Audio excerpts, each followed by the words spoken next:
Now this is just a quick primer on the council proposal to upgrade the footpath or the path around Byrne Avenue for a bit more cycle track. So that's map just shows where it's located. You can just see the path there.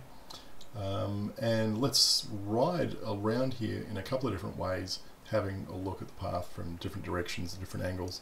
So this is actually riding along Byrne Avenue coming from Campbell Park. Used to do this quite a lot when the kids were playing soccer, etc. You can see obviously residential houses on one side of the road and nothing on the other because it's all water. So probably not an area that residents would really want to be parking on the road because it's all big detached houses with plenty of off-street parking. One thing you will notice is a lot of boats, trailers and caravans parked around the place, and you can see on the left there where there's that ramp, there's already a big no parking area coming on either side of the ramp. Here we see, more trailers. Now, you do get quite a lot of demand for car parking down here when there's soccer on at Campbell Park, because all the parents drive down here because it's really not safe to ride down with your kids, as I found when I was living in Marimba. We were forced to drive down here simply because of the mad traffic volumes.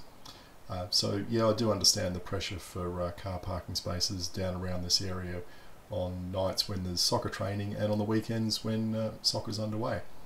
Now you can see here the existing path, built a few years ago. It's nice and wide until it gets to this point where it pinches in.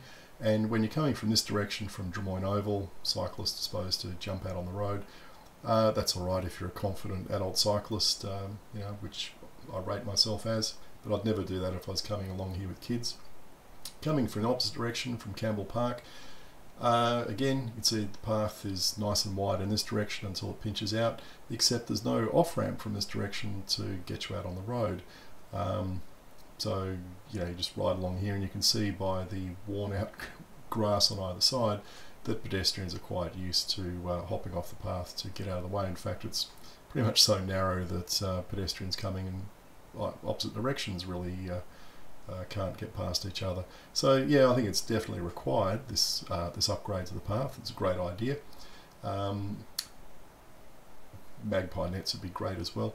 But as with all these things, the loss of 9 parking spaces is probably going to be the most contentious part. So just out of interest, I've kind of followed that dotted line just around the local area and had a look at how much parking road space was consumed by things that aren't cars. And as you can see, it's quite a lot. In fact, there were more than this, but my software refused to take any more screenshots.